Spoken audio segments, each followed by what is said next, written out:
ధన్యవాదాలు and congratulations. Really అంటే 100% విజయం సాధించడం అనేది అన్హర్డ్. నేనైతే ఎక్కడ వినలేదు, అంటే ఈవెన్ వరల్డ్లో ఎక్కడైనా జరిగిందో లేదో నాకు తెలియదు, కానీ ఇండియాలో మాత్రం ఎప్పుడు జరగలేదు. అందులో ఇంత 21 is a big number. 21 to 21 కొట్టడం అంటే ఇంత ఎఫర్ట్ వెనకాల 17 సంవత్సరాల శ్రమ దాని వెనకాల ఉంది. అది మన ప్రెసిడెంట్ పవన్ కళ్యాణ్ గారి శ్రమ. ఇంత విజయం మనందరం సాధించామంటే ఆయన 17 సంవత్సరాలు ఎంత మెంటల్గాను శారీరకంగాను ఎన్నో వ్యయ ప్రయాసాలు కోర్చి ఇలాగా అందరినీ ఒక విజయ పదంలో తీసుకొచ్చారంటే is an amazing personality, amazing person. అంటే మీరందరూ ఎలాగా మీ నియోజకవర్గాల్లో పనిచేశారో మా అందరికీ అదృష్టం, మాకు మా ఫ్రెండ్స్ చాలామందికి అదృష్టం ఏంటంటే మా ప్రెసిడెంట్ గారి నియోజకవర్గంలో పనిచేసే అదృష్టం మాకు దొరికింది. గ్రౌండ్ లెవెల్లో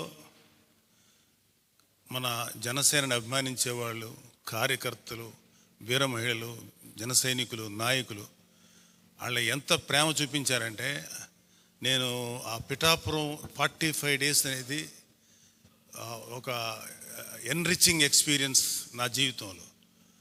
చాలా నేర్చుకున్నాను, చాలా బాధ్యత కూడా తెలిసింది నాకు. అంటే ఇంతమంది ఒక్క వ్యక్తి వెనకాల నిలబడి చేశారు. మీరు ఎవరు తప్పుగా అనుకోనంటే ఒకటే ఒక మాట, ఈసారి ఈ ఎలక్షన్స్ మీరందరూ ఎంత శ్రమ పడ్డారు, వెరీ గుడ్. కానీ ఈ ఎలక్షన్ నడిపింది ఇద్దరు. ఒకళ్ళు మన ప్రెసిడెంట్ పవన్ కళ్యాణ్ గారు, మిగిలింది సామాన్యమైనటువంటి జన సైనికులు. వీళ్ళు నడిపారు. ఎందుకంటే కళ్ళారా చూసే నేను అక్కడ అసలు ఎవరు నాయకులు అనేవాళ్ళు లేరు. అక్కడ నాయకుల నుంచి ఎవరూ పట్టించుకోలేదు. ప్రతి వాళ్ళు ఎర్ర కండువా వేసుకోవటం చాలా అద్భుతంగా, అంటే ఎంత ప్రేమగా ఆహ్వానించేవాళ్ళు అంటే ఆఖరికి 11 years కిడ్ వాలంటీరింగ్ చేసి అందరికీ మజ్జిగ పంచుతున్నాడు. మా స్నేహితుడు అజయ్ గారు వెళ్ళి సార్ తాగండి సార్ మజ్జిగ చల్లగా ఉంటుంది. సరే తాగిన తర్వాత ఊరికి అడిగాడు, బాబు ఎవరికేమంటావు ఓటు అని. గ్లాస్కి ఏంటి సార్, గ్లాస్కి ఏంటి. 11 సంవత్సరాల కుర్రాడు వాడు. రేపు పొద్దున్న పెద్ద అయితే 29లో వాడు ఓటర్ అవుతాడు, అంటే ఒక యువకుడు అవుతాడు. అంటే అంత పెనిట్రేట్ అయ్యింది పిల్లల్లో, పెద్దల్లో. అంటే ఆయన్ని అఫ్కోర్స్ మన ప్రెసిడెంట్ గారికి మేము ఇంత చేయాలి అని మాకు ఆలోచించే లోపుగా దానికి 100 రెట్లు ఆయన వెనకాల ప్లాన్ ఉంటుంది బ్రెయిన్లో. అందుకని మేమేం చెప్పం ఇంత చేయాలని. ఎంతో నమ్మకం పెట్టుకున్నారు మన మీద. అలాగే మీ నియోజకవర్గాల్లో, అలాగే ఎంపీ స్థాయిని కాన్స్టిట్యుయెన్సీస్లో మీ మీద ఎంతో నమ్మకం పెట్టుకున్నారు. 21 మంది ప్లస్ 2 ఎంపీలు. మీరు నథింగ్ బట్ పవన్ కళ్యాణ్ గారి యొక్క ప్రతినిధులు. అంటే మీలో పవన్ కళ్యాణ్ గారిని చూసుకుంటారు. సో మీలో అంటే ఇంతకు ముందు జరిగిపోయిన ప్రభుత్వం మీద మనం విమర్శించాల్సిన అవసరం లేదు. అందుకనే కాబట్టి మనల్ని ఎన్నుకున్నారు. కాబట్టి మీరు ఒక బాధ్యతాయుతంగా అద్భుతమైన సర్వీస్ చేస్తే ఇవాళ మీ 21 మంది ప్లస్ 2 ఎంపీలు ఈ పార్టీని రేపొద్దున్న 29లో అంటే దాదాపు అన్ని సీట్స్లోనూ పోటీ చేయగలిగే సత్తా తీసుకురావడానికి మీ మీద బాధ్యత ఉంది.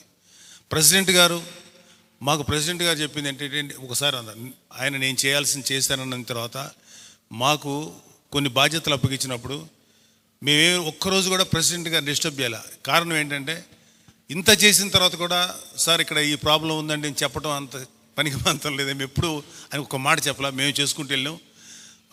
మాకు అందరూ బ్రహ్మాండంగా సహకరించారు. పిఠాపురం అనేది ఒక్కటే చెప్పట్లేదు, పిఠాపురం లాంటి ఎక్స్పీరియన్స్ ప్రతి వాళ్ళకి ఉంటుంది. నేను ఏం చెప్పినా మీ అందరికీ అది అర్థమవుతుంది, మీ ఊర్లో కూడా అలాగే జరిగి ఉంటుందని. థ్యాంక్ యూ అండి. మీ అందరూ అద్భుతమైనటువంటి శ్రమ చేశారు, కష్టపడ్డారు. అండ్ మనందరికీ ఒక బ్యాక్ బోను, మనందరి వెనకాల ఒక శక్తి మన president Pawan Kalyan garu. Hats off to our president and Janasena కార్యకర్తలు. Thank you.